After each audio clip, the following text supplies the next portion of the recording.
Salut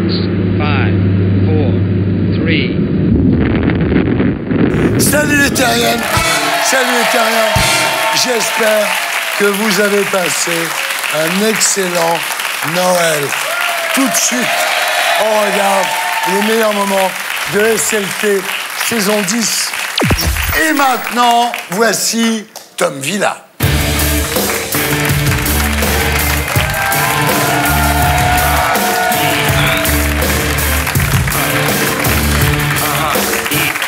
Comment ça va, Thierry? Maintenant, t'as droit à une musique d'entrée. C'est la classe. C'est génial. Mec, Alors, je m'emballe pas non plus, parce que tout à l'heure, il y a eu la répartition des loges, ils m'ont mis dans les chiottes, donc c'est pas gagné. Voilà. Cette semaine, c'est un très très beau plateau. Thierry, félicitations. Emmanuel Petit qui vient nous voir pour son livre Franc-Tireur. Alors, comme vous me l'avez demandé, j'ai fait le résumé de son livre. Voilà, il est juste là. il tape dans le ballon. Voilà. Jean-Michel Jarre, c'est la classe. Dans les années 70-80, vous étiez considéré comme l'incarnation du futur, au même titre que les Bogdanov. Voilà. Alors c'est sûr que quand on les voit, on se dit que le futur, a priori, c'était pas la chirurgie esthétique. Ça, c'est certain. Aujourd'hui, c'est génial aussi, il y a Pierre Arditi. Ah bah oui. Il n'a pas bougé physiquement, c'est vrai. On l'a toujours connu vieux. D'ailleurs, pour tous ceux qui pensent que vous avez jamais été jeune, vous n'avez pas une peinture de vous, ado, un truc Frédéric Lopez, c'est la classe. Il a inventé plein de super concepts d'émissions. Rendez-vous en terre inconnue, c'est lui. Hein. Tu sais, tu prends une star et tu l'emmènes dans un pays où il voulait pas aller à la base. Alors le rituel, c'est de bander les yeux de la star à l'aéroport pour cacher la destination. Bon, sauf avec Gilbert Montagnier, forcément. Non, mais à la place, il lui avait bouché le nez. Et non, d'ailleurs, si jamais vous voulez faire rendez-vous en terre inconnue avec Thierry, lui bandez pas les yeux parce que ça va lui rappeler ses soirées aux chandelles. Ça va l'exciter. Mesdames et messieurs, je suis ici pour vous poser les questions trop cons que Thierry Ardisson n'a pas voulu vous poser. Mathieu Manedian, vous avez commencé dans la série Un gars, une fille, mais on vous voyait toujours de dos. Ça fait quoi d'avoir le même début de carrière que Clara Morgan? T'es vraiment une merde. Mais je t'aime. Putain. MC Jean Gabin, à propos de votre livre, vous avez tweeté « Ce bouquin, c'est comme un marmot. Je me suis senti comme une fouf, 9 mois en couveuse, et il est sorti à terme. Alors j'ai envie de vous demander, comment va votre fouf? Bah, justement, j'ai bientôt 50 berges, il va falloir que je subisse une coloscopie, alors savoir si je dois pioncer le Alors, c'est un peu derrière la fouf. Ok. Laurence Boccolini, vous vous êtes fait tatouer dans le cou « Kiss Me ». Si vous faites un tatouage dans le bas du dos, ça sera quoi alors?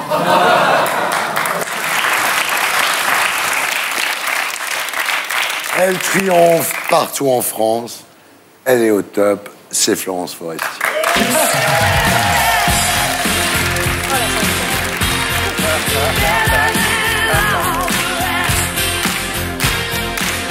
Florence Foresti, rebonsoir. Bonsoir.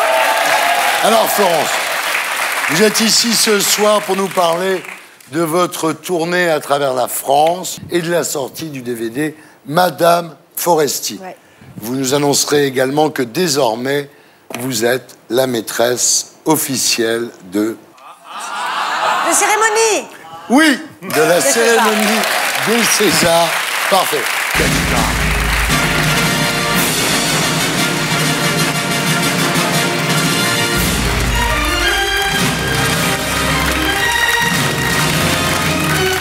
Alors, vous êtes la femme la plus drôle de France. Bon.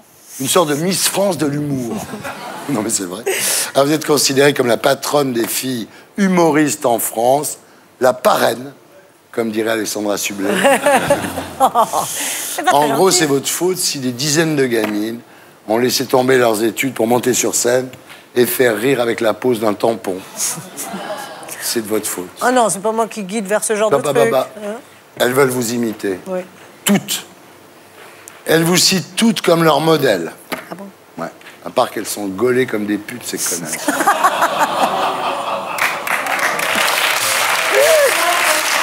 Alors, vous êtes retourné dans toute la France avec Madame Foresti. C'est le Forestier World Love Tour. Vous êtes Madonna, ça y est. Ça y est. Moi, ça reste mon idole, oui, elle, ça c'est sûr. Ouais. Alors, vous dites, j'adore les tournées. Ouais. Si j'étais un mec... J'ai dit ça, moi? Ouais. Attendez. Ah, j'adore les tournées. Ouais. Si j'étais un mec, Ouais.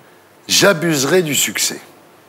J'ai dit ça il y a longtemps, ouais. Mais, comme vous êtes une maman célèbre, vous vous retrouvez à manger froid, parce qu'on est en province en général, donc il n'y a rien d'ouvert après 10 h du soir. Et vous dînez avec votre garde du corps, en fait. Oui, c'est un peu ça, la vie de Face à tournée. face. Ouais. Oui, c'est vrai. J'ai souvent dit que les hommes, ils avaient les groupies pour les occuper en tournée. Nous, on n'a pas les groupies. Pourquoi vous ne prenez pas des gigolos? Bah, ça n'existe pas. C'est pas culturellement, ça n'est pas. Non, mais je veux dire pas gigolo. Non, oui. Enfin, je veux dire, il n'y a pas ce truc-là de la célébrité. Tapez escort boy sur Internet. Escort boy. Got it. I will. Alors, Florence, est-ce que la fréquentation de vos spectacles a souffert des attentats du 13 novembre?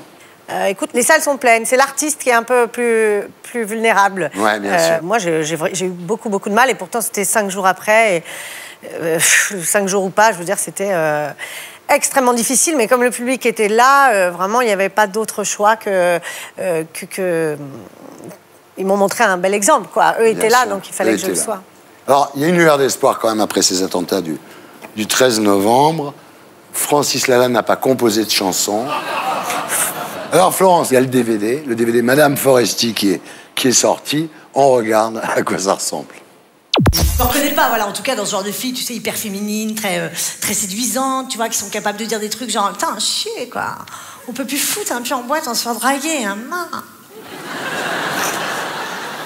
Alors ça, c'est amusant, parce que alors moi, je peux passer un bon moment sans subir le moindre dérangement, hein. Ah ouais, je t'assure, moi, je peux passer 3-4 années peinardos, hein. Oh non, écoute, elles sont épatantes, mais il y a des filles comme ça. Les grandes séductrices, j'appelle ça, tu vois, j'en ai plein dans mon entourage, des filles comme ça, des vampes, un peu. Tu vois, des femmes fatales, qui sont capables de débarquer chez leur mec un soir à l'improviste, comme ça, avec un trench et rien dessous, comme ça. Putain, mais moi, j'aurais trop peur qu'ils se foutent de ma gueule, quoi. Qu'est-ce que tu fous? Inspecteur Gadget.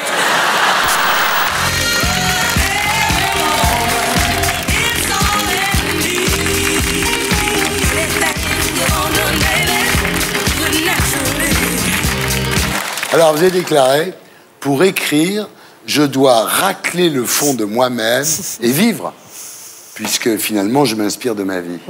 Pour nourrir vos spectacles, il y a eu la naissance de votre fille, ensuite la staritude, les 40 ans. Alors, tout le monde a hâte que vous fêtiez vos 50 ans. Ouais. Nous fassions un beau spectacle sur l'ostéoporose. Et la ménopause. You sexy motherfucker.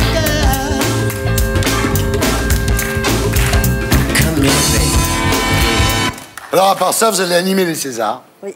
Alors, votre mission est simple. Empêcher les téléspectateurs de se suicider devant leur écran. Ah, on en est là? Vous allez faire quoi? Vous allez montrer des extraits de films américains, c'est ce qu'il y a de mieux. Là. Je trouve qu'on vous voit pas assez au cinéma. Moi aussi. Non, c'est pas vrai. Ah bon? Je comprends, vous pourriez faire une carrière à la De Funès, vous. Bah, écoute, pourquoi je sais il n'y a plus pas. les gens pour écrire les films? Il n'y a plus les réalisateurs? Il n'y a plus quoi? Mais je cours pas après aussi. Ah ouais, c'est pour ça. Et oui. Si je décidais de faire une carrière, mais moi, je suis très bien sur scène. Alors, il y a quelques années, vous aviez dragué Sean Penn au César.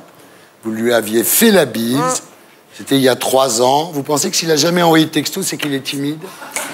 Moi, l'année où il y avait Sean, j'étais beaucoup plus impressionnée par Dustin Hoffman dans la salle que par Sean Penn. Hein. Vous aimez les sugar daddy? Les quoi? Les sugar daddy.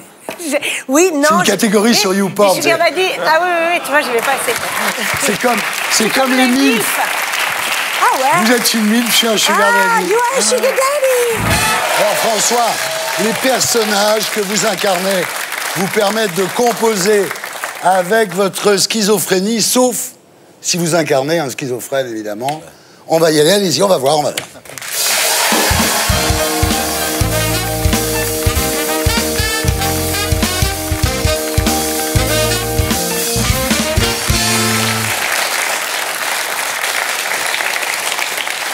Laissez. Je vais m'occuper de lui, mais pensez à ses médicaments, Axel, hein, je vous en prie. Hein. Très bien, Thierry. Parce qu'il lui en faut, hein. Ah ouais. Ah, t'as l'air bien touché, toi. T'as le droit de t'approcher des écoles? Oui, bien sûr, j'ai le droit, mais... Je tente pas le diable, on va dire. Ouais. Tu t'appelles comment? À la base? Ouais. François. François comment? Damiens. François ou Damien? Bah, tu peux m'appeler Damien. On m'appelait Damien quand j'étais petit, quand je jouais au foot. C'est marrant, t'as un accent, t'es quoi? J'ai une formation de belge. Ouais. Mais c'est parce que t'es belge que t'es là. Ils ont décidé de tous vous enfermer, c'est ça? Ouais, ils ont créé une ligne de train et puis ils nous emmènent tous chez vous. Ouais. Faire le boulot à votre place. Et t'as quoi comme traitement, toi? Arrête, il va être trop défoncé, là. T'as quoi comme traitement? Bah, moi, j'aime bien boire une petite bière. Ah ouais? Et un petit médoc dessus, ça fait plus tourner la tête. Et ça va mieux avec les médicaments, là? Ouais, ça commence à aller mieux. Ça va mieux, Là, hein? je me stabilise. Ouais. Mais c'est quoi pour toi, aller bien? Aller bien, c'est être à sa place. Ouais. Là, j'ai l'impression que je suis à ma place. Ah ben là, t'es bien. Qu'est-ce qui te fait peur à toi? Ouais, ce qui me fait peur, c'est la maladie. Ah oui?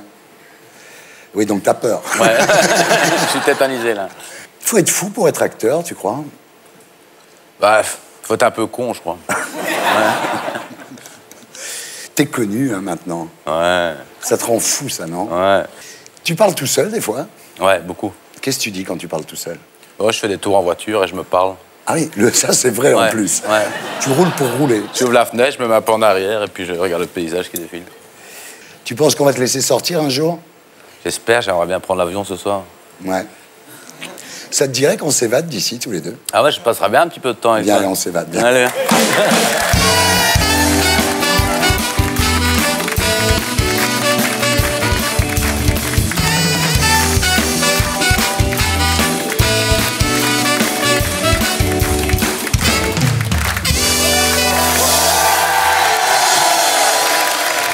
On se retrouve après la pub pour la suite des meilleurs moments de SLT saison 10 à 10.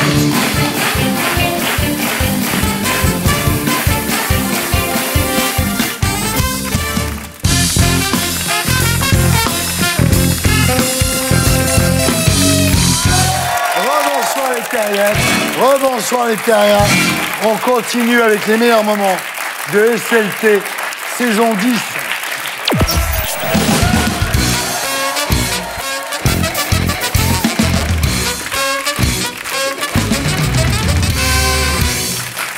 D'habitude, c'est moi qui suis debout. Ça va? C'est quoi votre spécialité?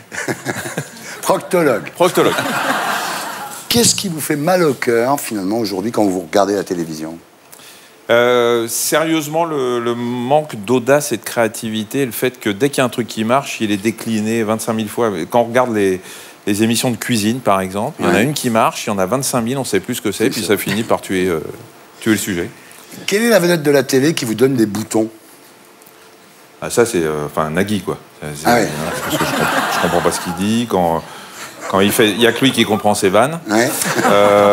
Et puis, il est chiant, il a un melon. Enfin, c'est très compliqué. Ouais. Et la dernière fois que votre cœur s'est arrêté de battre, Michel, c'était pour qui? Ici, je pense que ma femme est en train de regarder. Alors, c'est pas pour qui, je vais vous dire. Mon cœur s'est arrêté de battre le jour où j'en ai tenu un qui battait dans la main. Aïe, aïe, aïe. C'était sur une transplantation cardiaque. On avait enlevé le cœur avant de transplanter le nouveau. Et on m'avait mis le cœur dans la main. Et il battait encore parce qu'il bat encore une fois qu'on le retire. Et là, ça a été un moment... Ça fait un drôle d'effet. Ah ouais, c'est bizarre. Ouais. Et quand vous entendez les hommes politiques, qu'est-ce qui vous rend malade? La langue de bois. Ah Je ouais. supporte pas. Ouais. Je supporte pas de les entendre ne pas répondre à une question. Sur quelle période de votre vie aimeriez-vous être amnésique? Vous vous appelez Thierry. Ah oui, Ça Thierry. va. Ouais, non, ça va. Quelle cicatrice de la vie avez-vous, Michel? L'écriture de mon bouquin Hippocrate aux enfers m'a laissé des cicatrices de ceux qui ont souffert pendant la Shoah, mais c'est par procuration. Moi, personnellement, c'était pas... Et quelle rumeur vous fait mal au cul? Celle qui dit que je suis proctologue.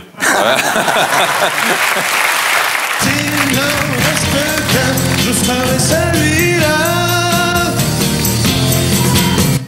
Eh oui, s'il n'en reste qu'un, je serai celui-là. Eddie Mitchell, rebonsoir. Rebonsoir. Alors, Big Band, c'est le nom de votre nouvel album. Ouais. On va en parler, évidemment. Mais d'abord, un petit flashback. Il y a toujours un coin qui me rappelle. Toujours un coin qui me rappelle. J'écoutais le disque jockey dans la voiture qui me traînait sur la route de Memphis. Sur la route de Memphis. Mes bien chers frères, mes bien chères sœurs, reprenez avec moi tout son cœur. Pas de boogie-woogie avant de faire vos prières du soir. Ne faites pas de boogie-woogie avant de faire vos prières du soir.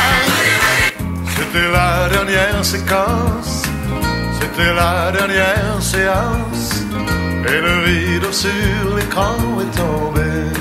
Elle semblait bien dans sa peau, ses yeux couleur mentalo, cherche du regard un spot, le Dieu projectif. Il faut me garder et m'emporter. Je suis pas périssable, je suis bon à consommer. Lèche-pas de blues, je fais le lèche-pas de blues. Lèche-pas de blues, je fais le lèche-pas de blues. Lèche-pas de blues, je fais le lèche-pas de blues. Lèche-pas de blues, je fais le lèche-pas de blues. Rio Grande. Et la frontière passée, nous serons blanchis, sauvés. Et voilà. J'ai calculé, ça fait 3 000 € en droit d'auteur. Rien que pourquoi. Là, c'est génial. Passe des vieux sketchs de moi, au moins je vais toucher un peu. Eddie Mitchell.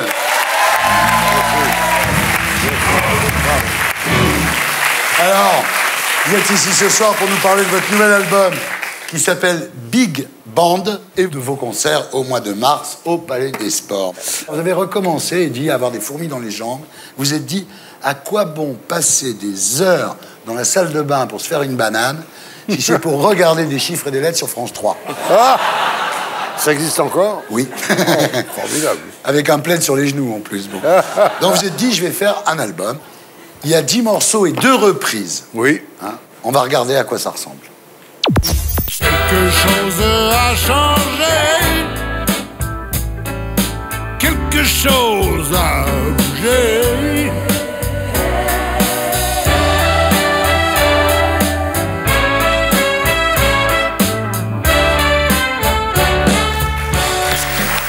Moi, je vais vous dire, je suis dingue des cuivres. J'adore les cuivres. Et ça, je dois dire, dans cet album, il y a du cuivre. Hein. Vous étiez le faire à Los Angeles? C'est avec l'arrangeur qui est Rob Rumsey, Ouais. qui travaille énormément avec Quincy, qui écoutait... Alors, donc, Quincy Jones, écoutez tous les soirs les bandes de votre nouvel album. Quincy me connaît depuis que je suis gamin. Ah ouais? Parce que Quincy travaillait à Paris et lorsque j'ai passé mon audition pour essayer de faire un disque, lui était dans le studio, il y avait Duke Ellington, il y avait Armstrong, Ouais. donc c'était pas mal. Parfait. Je me suis dit, tiens, peut-être faire ce métier. Oui. Et donc, on se revoit de temps en temps, on s'appelle, on s'écrit. Quand j'ai repris le standard de Sinatra, Fly Me to the Alors Moon... oui, faites une reprise de Fly Me to the Moon, qui s'appelle en français Promets-moi la Lune, et vous avez un grand talent, je trouve, pour trouver des paroles françaises qui marchent sur des standards américains ou anglais, quoi. C'est pas évident, hein? Vous savez, c'est essayer de trouver les mots justes, Ouais. c'est tout. Il y a un mec qui faisait ça très bien, c'est Francis Blanche. Oui, bien sûr. Plaine, oh ma plaine, plaine, mon immense plaine. Oui. Alors une chanson que j'adore, moi, c'est J'ai pas d'amis. Oui. Parce que vous dites que vous aimez pas Facebook, vous aimez pas Skype, vous aimez pas le web, et vous avez une phrase géniale. Pour moi, la toile, c'est le cinéma. Il est vrai que je suis un peu fâché avec toutes ces instrumentations et que bon, j'ai une bonne assistante, une femme, une fille qui s'occupe de ça. Moi, je m'en occupe pas. Moi, j'ai pas envie de venir aveugle ou bossu et je suis pas dactylo, donc donc j'ai rien à voir avec ça. Alors, comment ça va? Ça va? Très bien, merci. Toujours 10 cigarettes par jour, pas plus. Oui, hein. oui, bah, c'est réglementé. Et si à 5 h de l'après-midi, vous avez fumé les 10? Ah Johnny, c'est 3 paquets de gitane sans fil par jour. Oui, mais quelle voix. Comme quoi, les 5 frais légumes par jour, c'est des conneries. Ça suffit. Alors, j'ai lu dans Le Parisien que votre femme s'était occupée de vous trouver une place au cimetière de Saint-Tropez, la concession à côté d'Eddie Barclay. Comme ça, vous êtes sûr qu'il sera là à votre enterrement, au moins. Ah oui. Avec tous les saints. Saint-Émilion, Saint-Amour. Moi, je sais pas, je pensais que vous seriez enterré au cimetière des éléphants. Ah.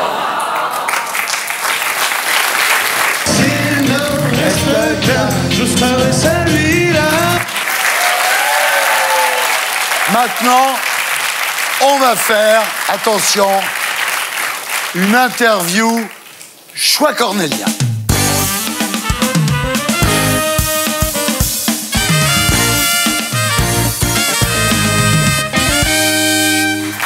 Est-ce que vous préférez Nashville ou Belleville?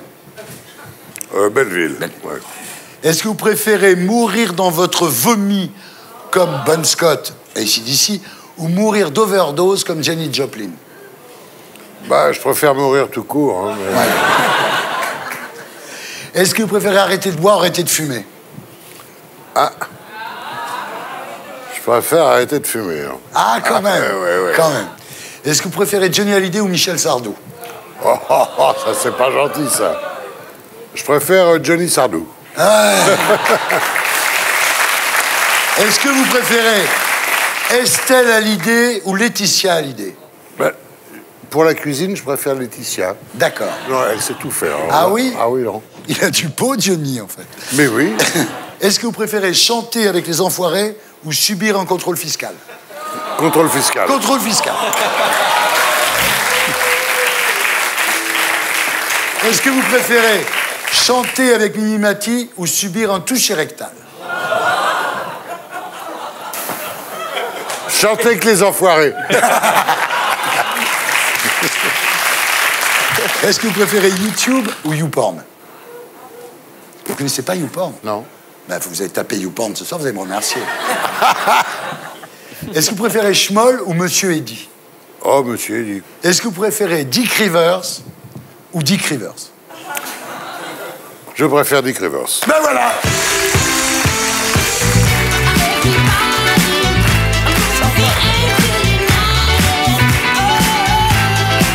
Muriel et François, rebonsoir. Vous êtes réunis tous les deux sur la scène du Théâtre de Paris pour Momo, donc de et avec Sébastien Thierry, mise en scène de Ladislas Chola. Très belle affiche. On n'avait pas vu ça depuis les pubs LCL. Hein. Alors Muriel, Sébastien a écrit cette pièce pour vous. Oui. Il aurait pu appeler ça Mumu. Oui. Franchement. Non, bah non. Il dit il y a un côté brutal et en même temps une sensibilité. C'est pile l'actrice pour jouer mes phrases. Tant mieux pour moi. C'est là où c'est extraordinaire. C'est bon, on sait que vous savez faire rire. Mais oui. Là, vous êtes à un certain moment, comme ça, vous êtes prise d'une...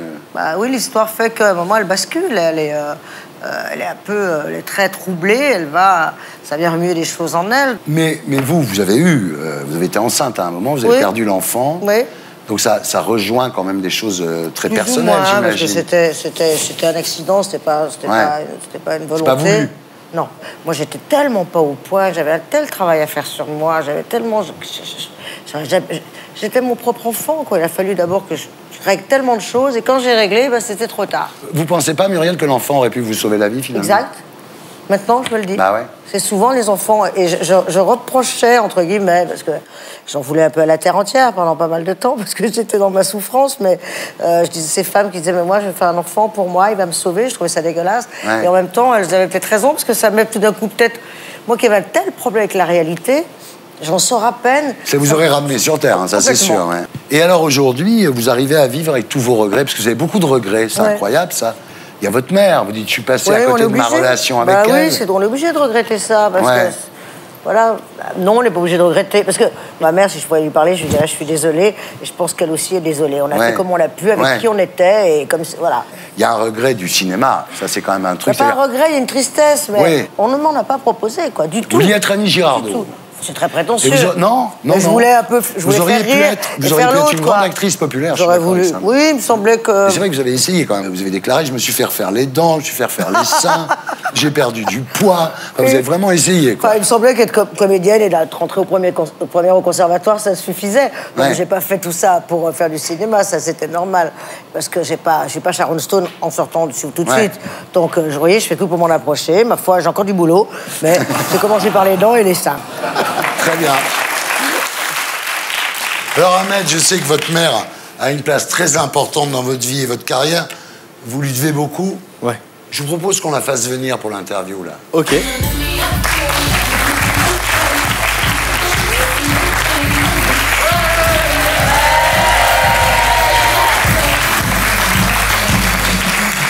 Alors Madame Sylla, bonjour, bienvenue. C'est votre première télé. On vous sent un peu stressé, hein, mais tout va bien se passer, rassurez-vous. Hein. Stressé? Pourquoi stressé? Ah, moi je suis pas stressé, hein. C'est toi qui es stressé. Regarde, tu es tout blanc. On passe à l'interview fils à maman.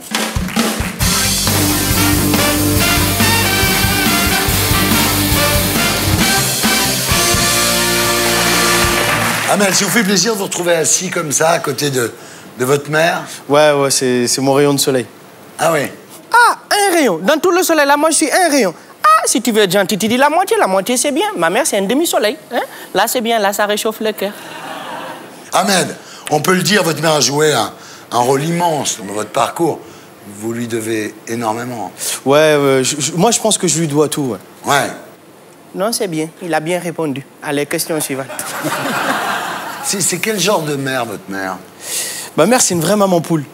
Sauf que moi, je ne pompe pas des œufs. Hein. De toute façon, moi, quand j'ai fait des blagues, personne ne rigole.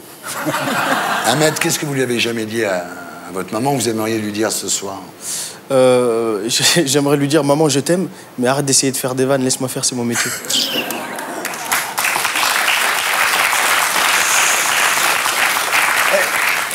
Madame Sylla, vous auriez aimé qu'il fasse quoi comme métier, Ahmed? Bon, déjà, j'aurais aimé qu'il fasse un métier. Hein? Parce que ça, c'est pas un métier, ça. Ça, c'est pour rigoler des gens, c'est de la rigolade. C'est comme notre président. C'est pas son métier, hein? C'est pour faire rigoler des gens. Ahmed, vos parents, ils sont fiers de vous aujourd'hui, quand même, non? Ouais, ils sont très fiers de moi. Ma mère, elle est quand même très fière de ce que je fais. Mon père, il est très fier de ce que je gagne. Vous avez fait des études, vous avez eu votre bac, bien. Alors, après le bac, vous êtes lancé plus sérieusement dans l'humour. Vous avez percé grâce à On ne demande qu'à en rire, l'émission de Laurent Ruquier. Il a été comme une deuxième maman pour vous. Hein. Ah, ça, je le savais. Je t'avais dit, Laurent Ruquier, c'est une fille. Ah, ça, je savais. Qu'est-ce qui vous a appris, Laurent Ruquier? Laurent Ruquier, il m'a beaucoup appris, il m'a surtout beaucoup inspiré. Grâce à lui, j'ai arrêté les jeux de mots. Qu'est-ce qui vous a donné envie de faire rire au départ? Mais Ahmed, il est né drôle. Ahmed, il est né drôle. Son corps, il est drôle. Ahmed, c'est simple. Quand il est né, moi, quand je l'ai pris dans mes bras, j'ai pas pleuré, hein. Ah non, j'ai rigolé. En fait, c'est simple. Ahmed, c'est la meilleure blague de son père. Ça marche plutôt bien pour vous, hein. Avec les filles, j'imagine que c'est l'autoroute. Cette rumeur entre Nabila et vous, c'est quoi? Je suis toujours en vie.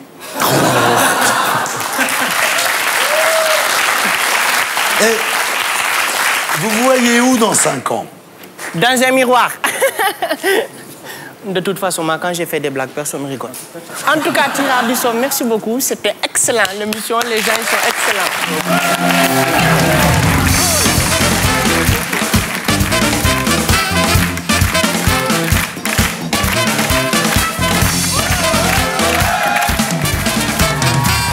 Stéphane de Grotte, bonsoir. Je vous appelle toujours Stéphane de Groot. Mais de Groot, ça ne veut rien dire, Thierry. Ben, je sais, c'est juste pour vous faire chier, mais... De Groot. De Groot. Non. Vous dites où? Là, de Groot. De Groot. Appelle-moi Stéphane. Stéphane, alors désolé pour la fouille à l'entrée du studio, mais comme vous venez de Bruxelles, en tout cas, ça fait du bien de voir un Belge qui veut nous faire rire.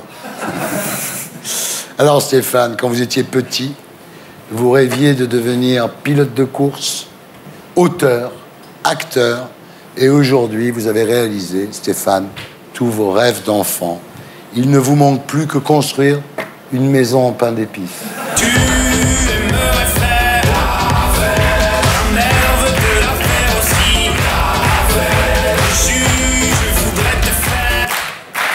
Alors, comme auteur, j'ai fait un tabac avec Voyage en absurdie, Retour en absurdie. Et aujourd'hui, Stéphane, vous revenez avec le livre de la jungle, publié chez Plomb. Mon éditeur. Plomb, c'est du lourd. Ça, c'est Les fort. jeux de mots, tout le monde trouve ça génial quand c'est vous.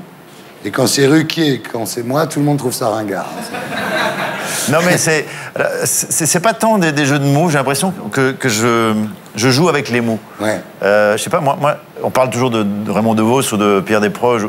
Moi, c'est plutôt un mec comme Gainsbourg qui m'a inspiré. Pierre Rep. Pierre Rep, magnifique Pierre Rep. Mais ça, c'est dans la forme. Mais, j'adore Pierre Rep. Mais il est on n'entend plus beaucoup. Et on va le regarder. Ouais. Il n'y a qu'une bonne façon, au fond, de faire le bœuf mitophon, le bœuf mitoron, le meuf mironton, le meuf, le... D'ailleurs, il y a certainement une erreur dans le mot français, voyez-vous? Parce que les Italiens disent mirondon en couronne. Et ils ont raison. Ils ont raison, puisqu'on dispose la bonne viande en couronne. Enfin bref, cette recette, elle est sans ça, essayez-la, c'est celle-ci. Et voilà, Pierre Rep qu'on ne voit plus jamais. C'est dommage. C'est un exercice. On se rend pas compte, mais c'est très compliqué de faire ça. Alors, vous pensez quoi du premier jeu de mots de tous les temps, celui de Jésus? Tu es pierre, et sur cette pierre, je bâtirai mon église. Alors, le pitch. Vous revisitez 200 expressions françaises à votre manière. Alors, ce qui est très drôle, je trouve, c'est que bien que belge, vous n'avez pas radicalisé votre humour. Je vais faire péter l'audience. Alors, ce qu'on va faire maintenant, c'est que je vais vous demander, parce que moi, je suis moins bon que vous, de lire vous-même. J'écris des bouquins juste pour pas devoir les lire, et maintenant, je dois... Si je peux me permettre, Thierry, je rassure les téléspectateurs, ce n'est pas mon livre. Il n'y a pas 200 expressions là-dedans. Alors, sans crier gare, vous avez de grandes chances que le chauffeur de taxi vous emmène à l'aéroport. La montagne qui accouche d'une souris, c'est une lourde tâche de naissance, car pour ce faire, il faut déjà que la montagne tombe enceinte, et donc que les plaques tectoniques.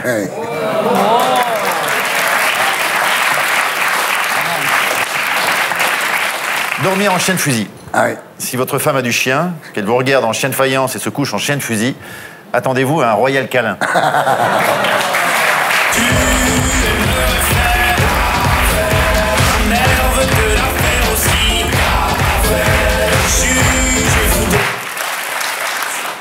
Alors c'est marrant, des fois je rêve que je suis milliardaire et que je suis obligé d'aller vivre en Belgique. C'est pas une punition, hein. Ah bon? Je dis, si vous êtes milliardaire, il y a d'autres endroits que la Belgique. Plus ensoleillé, un ciel moins bas. Mais c'est sympa, la Belgique. Mais ceci dit, je peux vous convier à aller faire un petit tour sur la Grand Place, si vous voulez. En Belgique, alors.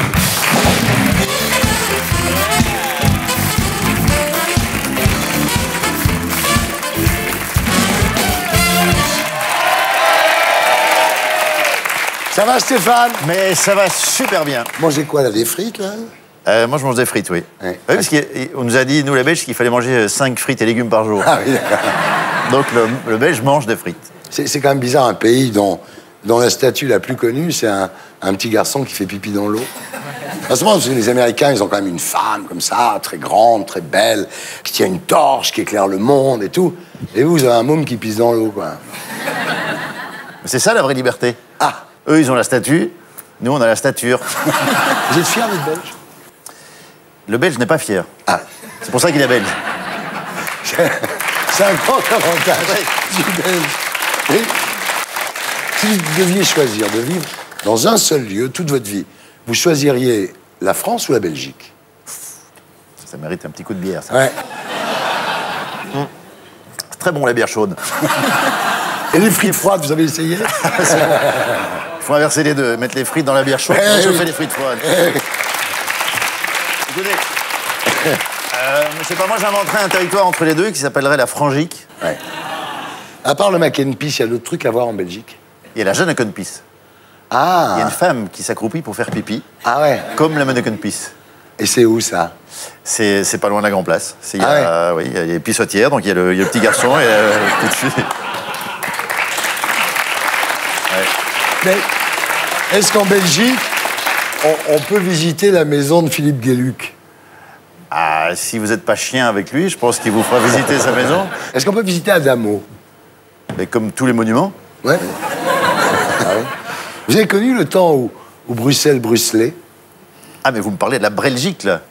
Mais Bruxelles chante toujours, Bruxelles danse, et on danse la Belgique. Ah. Vous voulez pas manger une frite, là? Mais je veux vous dire, le Belge aime tellement les frites qu'il a annexé une partie de la frite. Le Congo belge.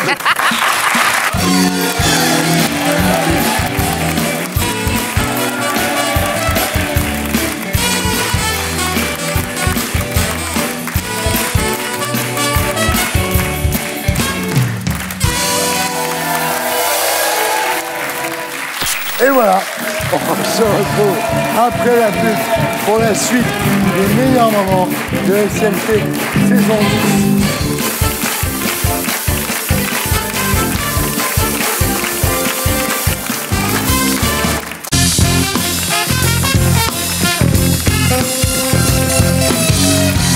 Rebonsoir les terriens, rebonsoir les terriens. Dans un instant, le meilleur de Stéphane Guillon. Mais d'abord, le zapping. C'était le zapping et maintenant, le meilleur de Stéphane Guillon, saison 10. Suite au très beau portrait de Michel Onfray sur Michel Drucker, un autre philosophe, Alain Finkielkraut, a tenu à saluer notre Mimi nationale. Je tiens effectivement à rendre hommage à Michel Drucker. À une époque où la télévision est devenue un gigantesque pipe show, une glace sans teint derrière laquelle le spectateur observe sans être vu, où le buzz et la mise à mort sont monnaie courante, la gentillesse et la bienveillance de Michel Drucker sont profondément salvatrices. Taisez-vous, taisez-vous, je voudrais terminer. Cette gentillesse que d'aucuns qualifieront d'obséquieuse nous lave en vérité des attaques répétées de certains humoristes qui n'ont de cesse pour exister que la médisance, la moquerie et la méchanceté. Il est paradoxal de constater qu'il est plus difficile de nos jours de dire à quelqu'un « je vous aime » que de le dézinguer. Je voudrais, et j'en aurais terminé, taisez-vous, je voudrais dire, et ce n'est pas anodin, que la personne qui a été le plus invitée par Michel Drucker ces dernières années sur son canapé, ce n'est pas un être humain, mais un canidé, un chien. Une réponse magnifique et définitive s'il en était au chacal, au loup, au renard qui gangrène aujourd'hui la société du spectacle. Je quitte cette émission. Bravo!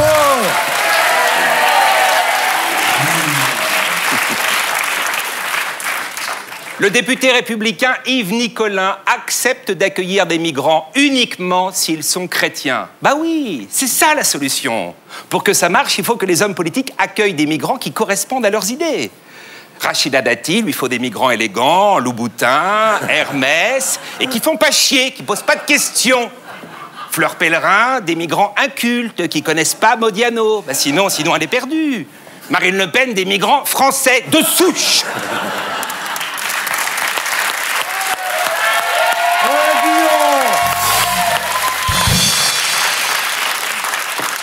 De souche. À la limite, si c'est quelqu'un qui veut quitter Neuilly pour Saint-Germain-des-Prés, elle l'accueille. Mélenchon, il veut des migrants d'accord avec lui. Tu te tais, tu fermes ta petite bouche, petite cervelle. Terminé, tu te tais. DSK, il veut pas de migrants. Il veut des migrantes.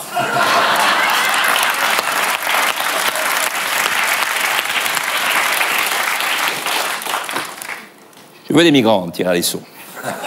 Je veux des migrantes, pourquoi? Les migrantes, elles sont plus cool, plus détendues. S'il n'y a qu'une chambre, qu'un lit, qu'un matelas, elles peuvent le partager. Les migrantes, Thierry Alisson, elles ont été perdues. Perdues en pleine mer. Et elles ont besoin d'un capitaine.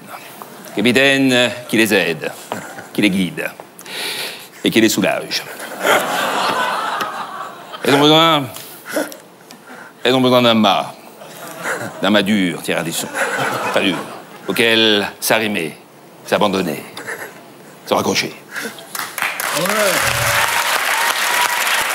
Santé, la secrétaire d'État Laurence Rossignol annonce la création d'un village Alzheimer pour 2018. Pas de date d'inauguration. Non, non, non, ça sert à rien. Dans un village Alzheimer, l'inauguration, c'est tous les jours. Tous les jours, le patient découvre le village. Oh, oh, c'est beau.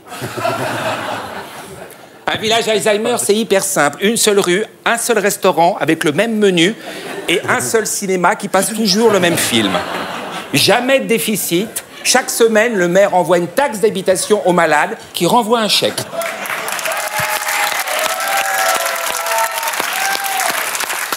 Dans les phrases qui ont marqué la semaine, les propos d'Emmanuel Macron sur les fonctionnaires ont fait couler beaucoup d'encre. Le comédien Pierre Arditi a tenu à réagir. Oui, mais là, pardon, c'est lamentable, c'est lamentable, c'est donner, voilà, c'est donner le bâton pour se faire battre, somme toute. Alors oui, il dit effectivement, je suis de droite, ce qui n'est pas honteux, hein, d'être de droite. Moi, je connais des gens très bien qui le sont de droite, hein. Mais Macron, Macron ne peut pas dire les 35 heures, c'est fini, les fonctionnaires sont des nantis et rester de gauche. Non. Bien que Mitterrand, il avait des défauts, mais pas celui-là, pas celui-là. Hein. C'est comme un joueur de foot qui marquerait contre son camp. Il y a un moment donné, on s'en sépare, on le vire, parce qu'il faut montrer qu'on en a, hein, voilà, hein, voilà. Gouverner, c'est choisir. Pierre Mendès France, voilà, ouais, c'est pas le dernier des cons. Bravo. Pas mal. Je fais vraiment tous ces mouvements de langue. Oui, absolument. Ah oui, c'est en bas, c'est en bas, c'est en bas. Si, c'est ça. Voilà. C'est pas grave, sinon, ça passerait bien, ça passerait bien. Oui, c'est ça. On termine cette chronique avec un coup de chapeau à notre invité Michel Onfray qui, grâce à un seul tweet, est devenu, dans la nuit du 13 au 14 novembre, une star internationale. Fabrice Lucchini, qui affectionne particulièrement la philosophie, a souhaité, tout comme moi, saluer l'ascension fulgurante de Michel Onfray.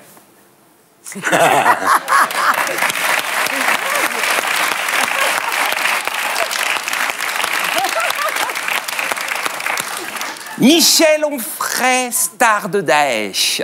Là, c'est énorme. T'imagines le gars d'origine modeste, naissance à Caen, fils d'ouvrier agricole.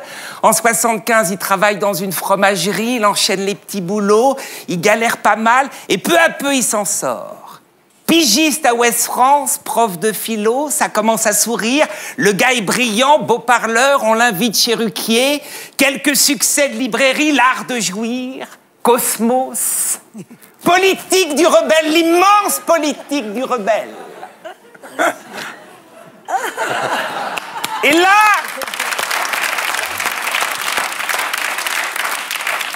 subitement, l'idée de génie. Vendredi 13 novembre, Paris est en feu, 130 morts.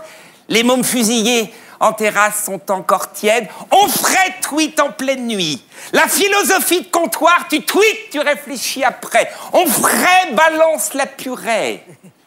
Un truc du style, fallait pas les emmerder, on n'a que ce qu'on mérite. Qui sème le vent, récolte la tempête. Et là, tout d'un coup, c'est la gloire. Daesh le met dans un clip. Le prof de camp passe à l'international. Onfray, Beatles de la charia.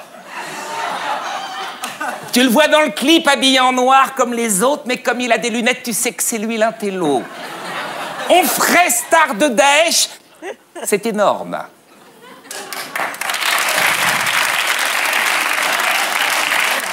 Non ? Et voilà, c'était le meilleur de Stéphane Guillon. On continue avec les meilleurs moments de Salut les Terriens, saison 10. On passe maintenant à notre terrien du samedi 20h.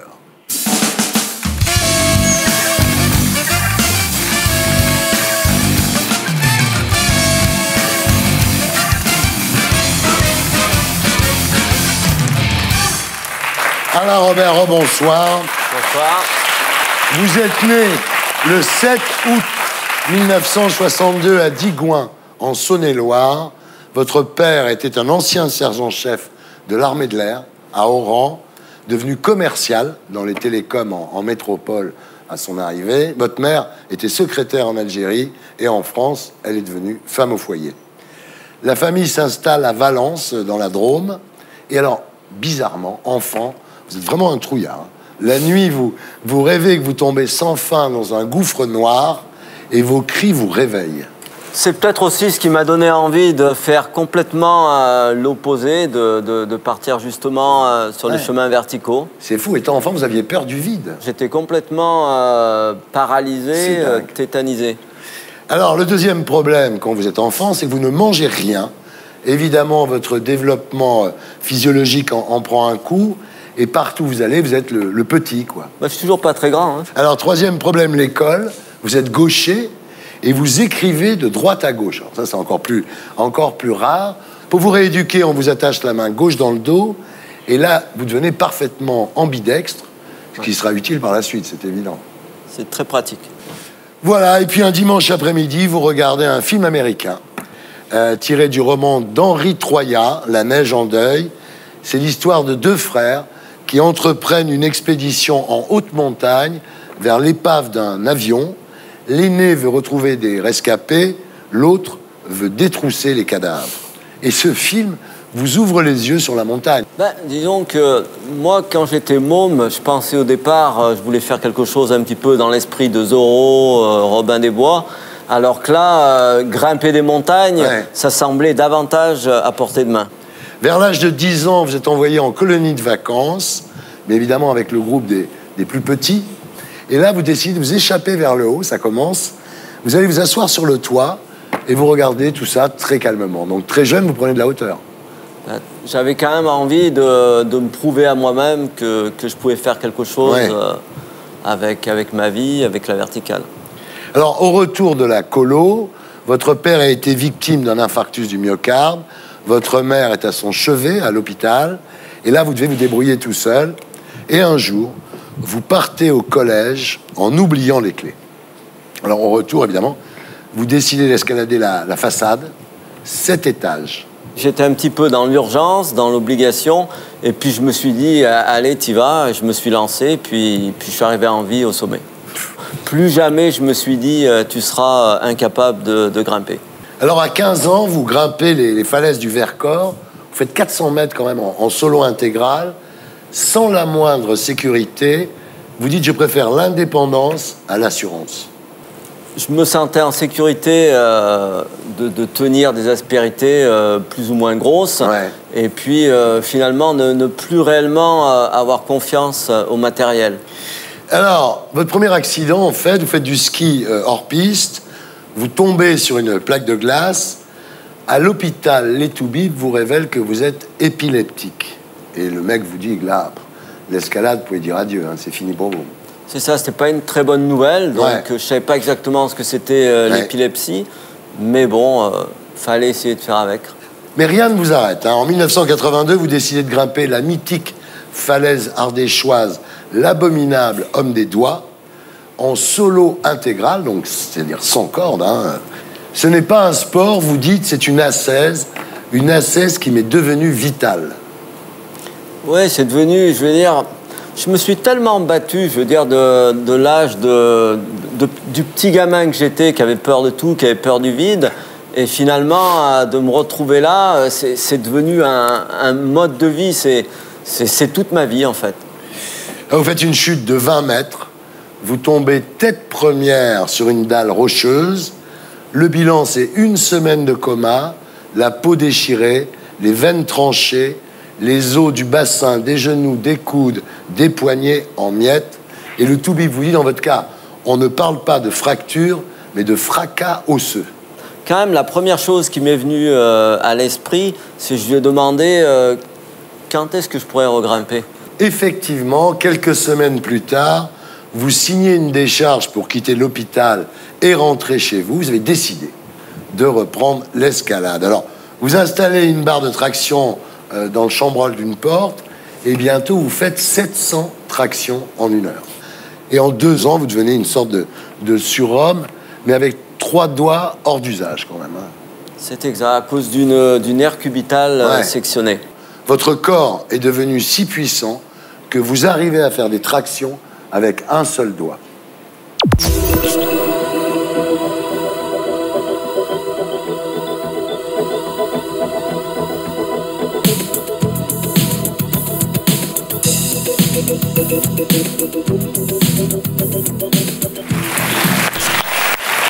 Alors, là-dessus, vous avez des étourdissements.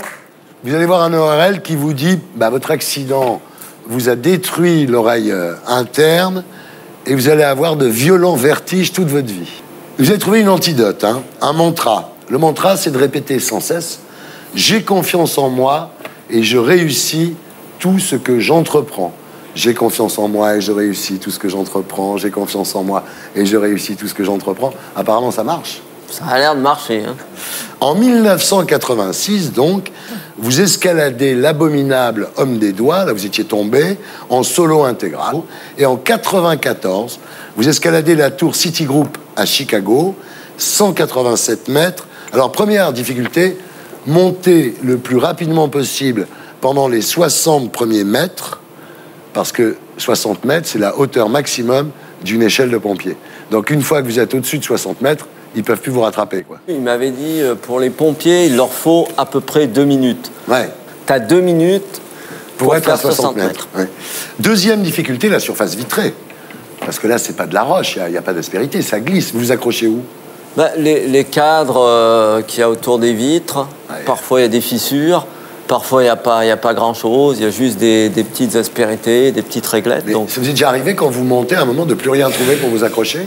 Non, parce qu'en fait, je fais des repérages au préalable, j'utilise les jumelles, ou alors je vais dans des bâtiments voisins, j'essaye d'observer correctement, quoi.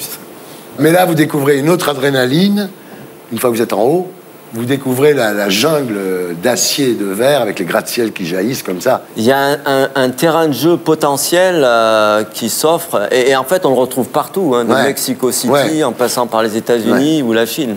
Entre 1994 et 2015, vous escaladez 125 gratte-ciel et monuments dans le monde, Guinness Book évidemment, parmi elles le Golden Gate à San Francisco, 227 mètres, l'obélisque de la Concorde, la tour Montparnasse, 209 mètres, le Taipei 101 à Taipei, la tour Ariane, 152 mètres, la tour First à la Défense, 231 mètres, et la plus haute, le Burj Khalifa à Dubaï, 828 mètres.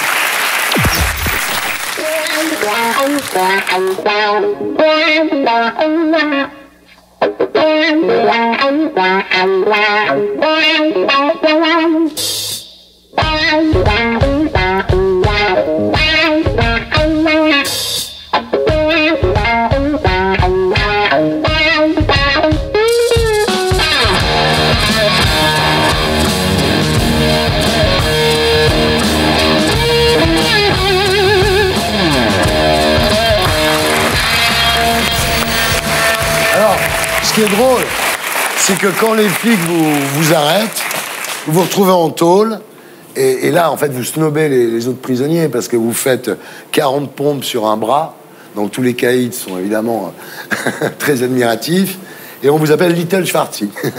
Il y a les muscles, hein. J'ai pas la taille, mais ça fonctionne. Alors, quand on vous parle de la peur, vous dites, oui, effectivement, j'ai peur, mais je tire mon plaisir de dominer cette peur, de faire abstraction de la chute. C'est ça votre force, en fait. Ce que je fais, c'est avant tout mental. Après, je mets mon corps au service de mes envies. Finalement, j'ai peur comme tout le monde, mais je peux mettre ma peur de côté. C'est la grande différence avec nous.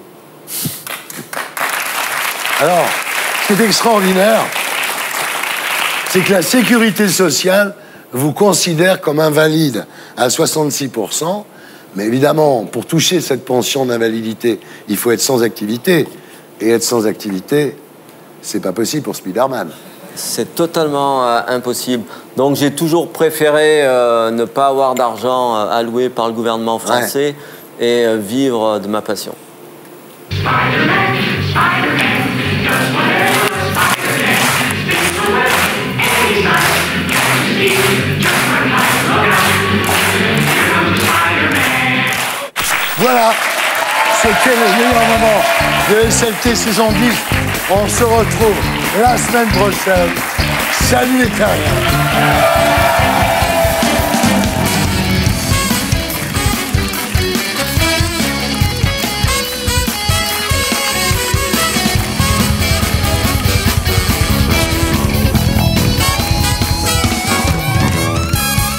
Et pour être sûr de ne rien rater de Inarditube, abonnez-vous et mettez un pouce bleu.